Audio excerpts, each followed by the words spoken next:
Luc Derry, comment ça va? Très bien. Écoute, on a un rendez-vous annuel. Hein? Tu as un rendez-vous annuel avec les téléspectateurs, les cinéphiles du Québec et du monde entier.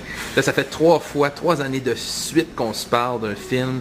Il y a 2 ans, c'était Monsieur Lazare. L'année passée, c'était Inch'Allah. Et là, Gabriel. Présente-nous cette belle Gabriel. C'est 4 en fait, parce que l'année d'avant, il y a eu Incendie. Ouais. Incendie, Monsieur Lazare, Inch'Allah, et là, Gabriel. Ah ben là, t'es meilleur que moi. Hein? T'as de meilleure mémoire que moi. Présente-nous donc, Gabriel. Gabriel, c'est le 2e long métrage de Louise Archambault, avec qui on avait fait Familia il y a longtemps, il y a 7-8 ans. Un film très marquant, ça. Un film marquant qu'on avait beaucoup aimé faire, puis qui nous avait un petit peu mis sur la carte. Et puis, elle nous est arrivée avec un projet, donc de raconter l'histoire de cette jeune femme-là, Gabrielle, une jeune déficiente intellectuelle, très douée pour la musique en fait, qui tombait amoureuse d'un jeune homme avec qui elle chantait dans une chorale.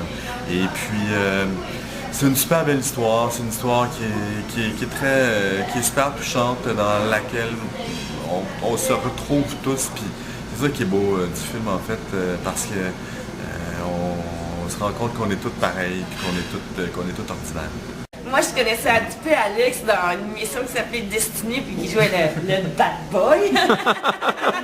Puis franchement, pour moi, c'est devenu un ami, un frère, un confrère, je peux tout lui dire. Puis franchement, on a eu une belle chimie ensemble. Ouais. En fait, moi, Louise, après la première audition, elle m'a demandé d'aller rencontrer Gabrielle. Et donc, je suis parti la rencontrer chez les Muses, qui est la place où elle étudie.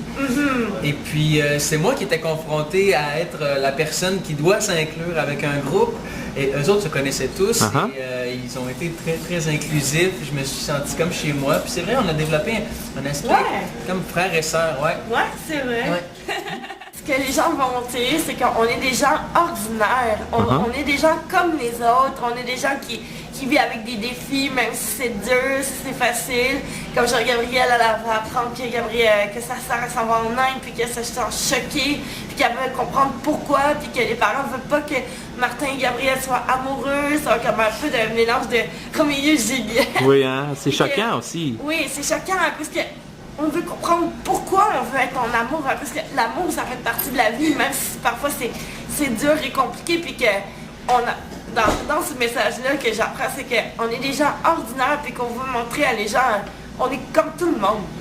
Oui, je pense que c'est une quête d'autonomie, moi, je dirais. C'est vraiment ça qui est mis de l'avant, je pense, dans le film, puis une quête de bonheur, comme on a tous, en fait, étant confrontés à nos propres limites, d'une certaine façon, tout le monde.